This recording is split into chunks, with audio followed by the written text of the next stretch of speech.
Good morning, students.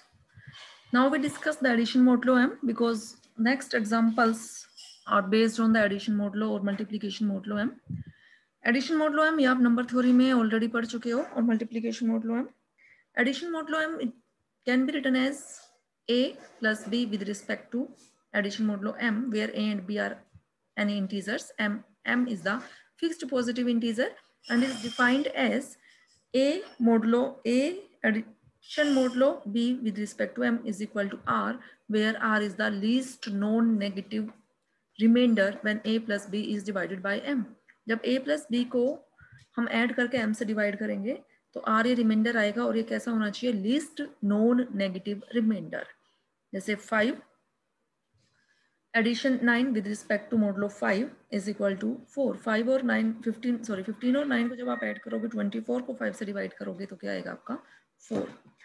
Same here, यहाँ देखो -25 और 1 को जब आप ऐड करोगे तो -24 और -24 को जब आप 7 से डिवाइड करते हो तो आपका जो रिमाइंडर आता है वो आपका क्या आएगा -3. लेकिन this is the negative number, तो हमें तो जो रिमाइंडर चाहिए वो कैसा चाहिए, कैसा होना चाहिए आपका नॉन नेगेटिव रिमाइंडर होना चाहिए. तो नॉन नेगेटिव रिमाइंडर जो है, लीस्ट नॉन नेगेटिव रिमाइंडर क्या आएगा आपका 4 आएगा.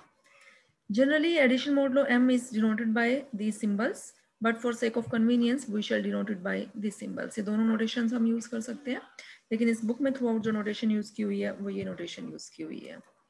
सेम इसने यहाँ डिफाइन किया है multiplication modulo M. Multiplication modulo M means A multiplied by B with respect to multiplication modulo M.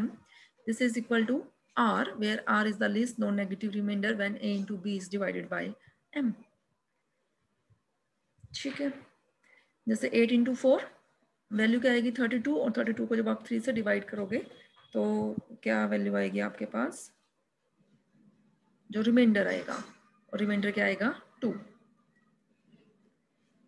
Next same 9 into 5 means 45 को जब आप 4 से डिवाइड करोगे तो रिमाइंडर कितना आ गया आपके पास 1. 6 into 9 माइनस साइन के साथ है तो -54. जब आप इसको 4 से डिवाइड करोगे -54 को तो आपके पास कितना आएगा, 54 को जब आप 4 से डिवाइड करोगे तो -2. लेकिन हमें जो रिमाइंडर चाहिए वो कैसा होना चाहिए, नॉन नेगेटिव. तो नॉन नेगेटिव साइड में वो वैल्यू क्या आ जाएगी आपकी 2 आ जाएगी. हम जो ये 13th एग्जाम्पल है वो बेस्ड है एडिशन मॉडुलो पे. Let S be the set containing elements 0 1 2 3 4 and addition with respect to modulo 5 is the binary operation called addition modulo, defined by A plus B when divided by 5 is the remainder obtained. Value बता रहा है कैसे हमने इसको define किया, आपको पता ही है ये कैसे डिफाइंड है. Prove that S is an abelian group with respect to this operation. हमें क्या दिखाना है कि S जो है ये हमारा एबिलियन ग्रुप है with respect to addition modulo 5 के रिस्पेक्ट में. ठीक है, डिफाइन करके दिखा रहे हैं एडिशन मॉडुलो 5 कैसे डिफाइन करते हैं. A plus B with respect to addition modulo 5 is equal to R, where R is the least non negative reminder when A plus B is divided by 5.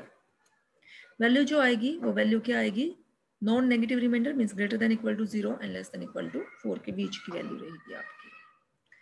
Composition table आप लोगों को draw करनी आती है, means 0 से 4 तक elements है, उसको आपने रो वाइज और कॉलम वाइज लिखना है. फिर आपने इसको पे ऑपरेशन लगाना है. 0 + 0 0 means with respect to addition modulo 5. 0 + 1 1 + 2 2 + 3 3 + 4 4. ऐसे ही आपका 1 के साथ हो गया. लेकिन 1 + 3 जैसे ही करते हो आप क्या आएगा 4, और 4 को 5 से डिवाइड करोगे तो रिमाइंडर 4. 1 + 4 5, 5 को 5 से डिवाइड करोगे तो रिमाइंडर आपका आ गया 0. 2 + 0 2, 2 + 1 3, 2 + 2 आपका 4, 2 + 3 आएगा 5, और 5 को 5 से डिवाइड करने पे ये रिमाइंडर है. जब हम 5 से डिवाइड कर देंगे तो ये तो 2 3 4 ही आएंगे, और जहाँ 2 + 3 हम लिख आएगा 5, और 5 को 5 से डिवाइड करोगे तो रिमाइंडर 0. 2 + 4 हो गया आपका 6, और 6 को 5 से डिवाइड करोगे तो रिमाइंडर आ गया 1. इस तरीके से हमने टेबल ड्रॉ की हुई है. तो फर्स्ट जो प्रॉपर्टी है हमारी, फर्स्ट प्रॉपर्टी है क्लोजर प्रॉपर्टी. क्लोजर प्रॉपर्टी मतलब अगर हम कोई भी दो एलिमेंट एस के कंसीडर करें तो with respect to addition modulo 5 वो एलिमेंट किसका होना चाहिए, एस का होना चाहिए. तो इसने लिखा है S is closed with respect to this composition by seeing this table. आप देखो जो ये टेबल हमने ड्रॉ की हुई है इसमें 0 1 2 3 4 इन एलिमेंट्स के अलावा और कोई भी एलिमेंट नहीं है. तो इसका मतलब क्लोजर प्रॉपर्टी सेटिस्फाई हो रही है। सेकंड है एसोसिएटिविटी, कि अगर आप 3 एलिमेंट एस के कंसिडर करते हो तो with respect to addition modulo वो एसोसिएटिव प्रॉपर्टी होल्ड करनी चाहिए। तो with respect to addition modulo हमने यहाँ लिखा a plus B plus C with respect to addition modulo 5 this is equal to, पहले हम इसको सोल्व करेंगे, है ना। तो जब इसको हम सोल्व करेंगे तो आपको ये लिखने की जरूरत नहीं है, आप डायरेक्ट लिख सकते हो this is equal to least non negative reminder when a plus b plus c is divided by 5 and this can also be written as least non-negative remainder when combine कर दो इनको a plus b plus c is divided by 5। और इस term को जो ये step है इसको आप कैसे लिख सकते हो a plus b with respect to addition modulo 5 plus c। तो this is the associativity property आपकी सेटिस्फाई हो गई। नेक्स्ट जो हमें दिखाना है वो है हमारा identity element, existence of identity. तो ये लिखा we have 0 belongs to s and also 0 plus a with respect to addition modulo 5 is equal to a is equal to a plus 0 for all a belongs to s। Means 0 जो है वो आपका यहाँ identity element है। आप किसी भी element में 0 ऐड करोगे तो नंबर आपका सेम आएगा 5 से डिवाइड करने पे। सो 0 is the identity element. Next हमें दिखाना है एग्जिस्टेंस ऑफ इनवर्स। तो ये कह रहा है from the composition table we see that inverses of 0 1 2 3 4 are these respectively. ये हम चेक कर सकते हैं कंपोजिशन टेबल से। मैं आपको शॉर्टकट बताती हूँ कैसे। या तो आप हर एक एलिमेंट का कैलकुलेट करो या फिर कंपोजिशन टेबल से आप चेक कर सकते हो। देखो 0 0 0 ये जब आपने किया तो ये आपके पास 0 आ रहा है, तो इसका मतलब 0 का जो आपका इनवर्स है वो 0 है। 1 के साथ देखो 1 और 4 के कोरस्पॉन्डिंग आपका 0 आ रहा है, इसका मतलब 1 and 4 these are inverse of each other. यहाँ थर्ड रो में देखो, थर्ड रो में 0 जो है 2 और इस 3 के कोरस्पॉन्डिंग 0 आ रहा है। Means 2 plus 3 is equal to 5, 5 को 5 से डिवाइड करोगे तो रिमाइंडर 0, क्योंकि 0 आपका आइडेंटिटी एलिमेंट था। यहाँ ये 0 कब आ रहा है, जब 3 में आप 2 ऐड कर रहे हो तो 5, तो ये आपका 0 आ रहा है। इसका मतलब 3 and 2 are inverse of each other. Last वाली रो में देखो ये 0 किसके कोरस्पॉन्डिंग है, 4 और 1 के कोरस्पॉन्डिंग आपका 0 आ रहा है, तो 4 का इनवर्स क्या आ गया आपका 1। इनवर्स इसमें कंपोजिशन टेबल से आपको सब कुछ पता चल जाएगा। क्लोजर प्रॉपर्टी आपकी पता लग जाएगी। क्लोजर प्रॉपर्टी की जो भी आपकी टेबल बन रही है इसमें कोई भी एलिमेंट जो है वो गिवन सेट से बाहर नहीं होना चाहिए, तो क्लोजर प्रॉपर्टी आपकी सेटिस्फाई हो रही है। एसोसिएटिविटी आपकी होल्ड करेगी इसमें। नेक्स्ट जो एग्जिस्टेंस ऑफ आइडेंटिटी एलिमेंट है, आप चेक कर सकते हो आइडेंटिटी एलिमेंट को। जैसे यहाँ आइडेंटिटी एलिमेंट आपका 0 है और वो आइडेंटिटी एलिमेंट अगर हर रो में लिखा हुआ है तभी आपका इनवर्स, हर एक एलिमेंट का इनवर्स एग्जिस्ट करेगा, अदरवाइज नहीं करेगा। क्योंकि आप देख रहे हो इस 0 के कोरस्पॉन्डिंग ही आपके इनवर्स आ रहे हैं। इस जो फर्स्ट रो में 0 है इसके कोरस्पॉन्डिंग इनवर्स है 0 का इनवर्स 0। सेकंड रो में जो ये 0 है इसके कोरस्पॉन्डिंग है 1 का इनवर्स 4 या 4 का इनवर्स 1, आप कैसे भी कह सकते हो। ऐसे यहाँ जो है 2 2, यहाँ जो थर्ड रो में जो ये 0 है उसके कोरस्पॉन्डिंग 2 और 3 के कोरस्पॉन्डिंग है, तो 2 और 3, 2 का इनवर्स हो गया 3। सिमिलरली यहाँ फोर्थ रो में जो 0 है वो किसकी कोरस्पॉन्डिंग है, 3 और 2 के कोरस्पॉन्डिंग, तो 3 का इनवर्स 2 और लास्ट में आप कह सकते हो 4 का इनवर्स आपका 1 है। तो कंपोजिशन टेबल से हमें क्या पता चल चुके हैं, इनवर्सेस पता चल चुके हैं किसका इनवर्स क्या। आप डायरेक्ट लिख सकते हो from the composition table we see that inverse of 0 1 2 3 4 are 0 4 3 2 1 respectively.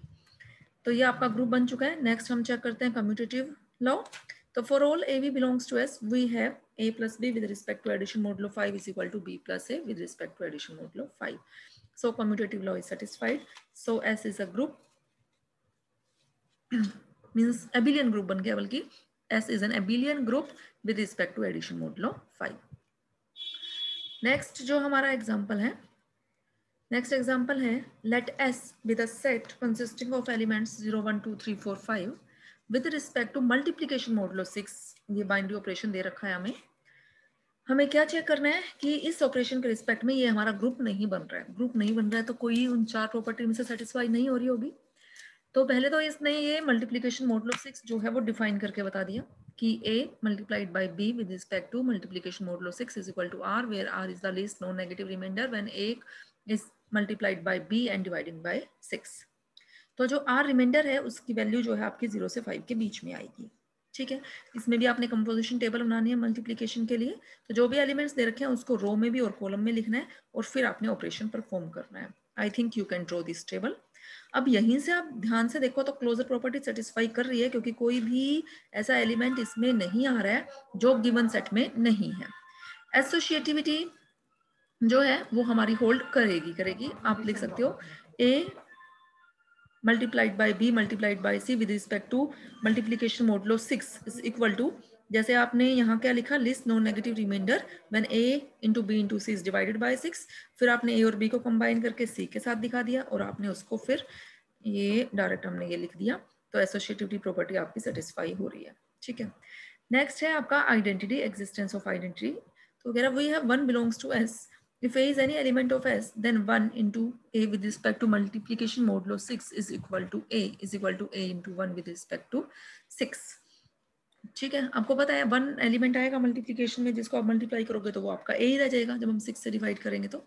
अब यहाँ देखो इनवर्स जो है, यहाँ हर एक एलिमेंट का इनवर्स एग्जिस्ट नहीं करेगा। देखो क्या कह रहा है ये, from the composition table we see that there is an element in S, there is no element in S which is inverse of 0, means 0 का inverse exist नहीं कर रहा है। we can check from the composition table। composition table में देखो 0, यहाँ इस रो में फर्स्ट रो में 1 कहीं भी नहीं है। मैंने आपको पहले ही बताया था जो आइडेंटिटी एलिमेंट है वो हर एक रो में आ जाना चाहिए। अगर वो आइडेंटिटी एलिमेंट हर एक रो में आ जाता है तो इसका मतलब हर एलिमेंट का इनवर्स एग्जिस्ट कर जाएगा। अब यहाँ 0 का इनवर्स एग्जिस्ट नहीं कर रहा है, मीन्स कोई भी एक ऐसा एलिमेंट नहीं है कि 0 को हम उससे मल्टीप्लाई करें तो क्या आ जाए, 1 आ जाए। अब यहाँ 1 का इनवर्स आपका 1 है, क्योंकि यहाँ ये आपका 1 आ चुका है। अब 2 के लिए कोई एक ऐसा एलिमेंट ढूंढो कि 2 को हम किससे मल्टीप्लाई करें और 6 से डिवाइड करें तो हमारा जो ये क्या बोलते हैं उसको, कि जो आइडेंटिटी है वो आपकी आ जाए, मीन्स 1 आ जाए। 2 को देखो, 2 को अगर हम 0 से मल्टीप्लाई करते हैं तो 0 आ जाएगा, 6 से डिवाइड करने पे रिमाइंडर 0 ही। 2 को अगर हम 1 से मल्टीप्लाई करें तो 2 और 2 को 6 से डिवाइड करेंगे तो रिमाइंडर 2 आ गया आपका। ऐसे ही 2 को 2 से मल्टीप्लाई करके 4 और रिमाइंडर जब आप करोगे तो 4 ही आ गया। 2 को 3 से जब आप मल्टीप्लाई करोगे तो 6 और 6 को 6 से डिवाइड करोगे तो रिमाइंडर आ गया 0। 2 को 4 से मल्टीप्लाई करोगे तो 8 और 8 को 6 से डिवाइड करोगे तो रिमाइंडर 2। 2 को 5 से मल्टीप्लाई करोगे तो 10 और सब 6 से डिवाइड करोगे तो रिमाइंडर 4। तो कोई भी ऐसा एलिमेंट नहीं है ना कि 2 के लिए जिसको हम उस एलिमेंट से मल्टीप्लाई करें तो हमारा आइडेंटिटी एलिमेंट 1 आ जाए, तो इसका मतलब 2 का भी इनवर्स एग्जिस्ट नहीं कर रहा है। सेम हेयर 3 का भी इनवर्स एग्जिस्ट नहीं कर रहा है, 4 का भी इनवर्स एग्जिस्ट नहीं कर रहा है, 5 का इनवर्स एग्जिस्ट कर रहा है। 5 का इनवर्स क्या है आपका 5 है, क्योंकि जब 5 को 5 से मल्टीप्लाई करोगे तो 25 और जब 25 को 6 से डिवाइड करोगे तो रिमाइंडर आएगा आपका 1 which is the identity element. तो यहाँ सिर्फ 2 एलिमेंट्स के इनवर्स एग्जिस्ट कर रहे हैं, किस किस का, 1 का और 5 का, बाकी किसी भी एलिमेंट का इनवर्स एग्जिस्ट नहीं कर रहा है। तो ये S जो है हमारा ग्रुप नहीं बन रहा है। नेक्स्ट एग्जाम्पल है हमारा set S consisting of the elements 1 2 3 4 5। अब हम क्या दिखा रहे हैं, this is not a group under the composition multiplication modulo 6। अब वहां पीछे क्या चल रहा था, 0 चल रहा था ना, अब यहाँ हमने 0 को तो हटा दिया। फिर अब हमें चेक करना है कि क्या ये मल्टीप्लीकेशन मॉडुलो 6 के रिस्पेक्ट में ग्रुप बनता है। आपने फिर इसमें कंपोजिशन टेबल ड्रॉ करनी है। कंपोजिशन टेबल ड्रॉ करो। कंपोजिशन टेबल जब आप ड्रॉ करोगे तो आप देखोगे जब 2 और 3 को आप मल्टीप्लाई करोगे तो क्या आएगा आपका 6, और जब 6 को 6 से डिवाइड करोगे तो क्या आ गया 0। तो आपकी जो कंपोजिशन टेबल है उसमें आपको 0 अपीयर होगा, लेकिन 0 जो है वो गिवन सेट का एलिमेंट नहीं है, मींस क्लोजर प्रॉपर्टी आपकी सेटिस्फाई नहीं हो रही है। तो S जो है इस ऑपरेशन के रिस्पेक्ट में ग्रुप नहीं बन रहा है। क्लियर है। इसमें भी आपको कंपोजिशन टेबल ड्रॉ करनी है। कंपोजिशन टेबल जब आप ड्रॉ करोगे तो उसमें 0 अपीयर होगा, लेकिन 0 जो है वो गिवन सेट का एलिमेंट नहीं है, तो ये आपका ग्रुप नहीं है। ये रिमार्क्स दे रखे हैं, ये इंपॉर्टेंट है remark. First remark, as a result आपको याद रखने हैं आप, any set S consisting of elements 0 to m-1 can not be a group under the composition multiplication modulo m where m is prime or composite। ये m आपका prime number हो या आपका कंपोजिट नंबर हो, अगर सेट S जो है वो 0 से m-1 तक एलिमेंट कंटेन करता है तो वो मल्टीप्लीकेशन के रिस्पेक्ट में ग्रुप नहीं बनता है। ये अभी हमने ऊपर चेक भी किया था कि with respect to multiplication modulo 6 हमारे पास एलिमेंट थे 0 to 5, लेकिन वो हमारा ग्रुप नहीं बन रहा था। क्यों नहीं बन रहा था, क्योंकि इसमें बहुत सारे एलिमेंट्स ऐसे थे जिनका इनवर्स एग्जिस्ट नहीं कर रहा था। सेकेंड है एनी सेट S, यहाँ से अब हमने 0 को हटा दिया।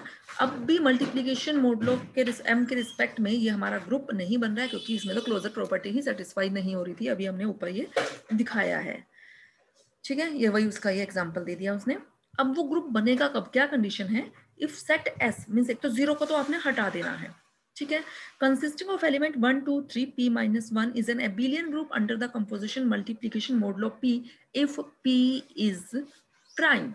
ये जो ग्रुप ये जो सेट आपको एस दे रखा है, ये आपका ग्रुप कब बनेगा, एक तो उसमें जीरो ना हो, दूसरा ये p जो है वो क्या हो, आपका प्राइम नंबर हो, ठीक है। तो ये आपका क्या बन जाएगा, मल्टीप्लीकेशन मॉडुलो के रिस्पेक्ट में ये आपका क्या बन जाएगा, ग्रुप बन जाएगा। ओके स्टूडेंट्स, ये हम सारे एग्जांपल्स कर चुके हैं। अब आप लोगों ने ये फर्स्ट एक्सरसाइज अपनी कंप्लीट ट्राई करनी है। अगर किसी को कोई भी प्रॉब्लम आती है तो आप पूछ सकते हो, बाकी हम नेक्स्ट लेक्चर में डिस्कस करेंगे।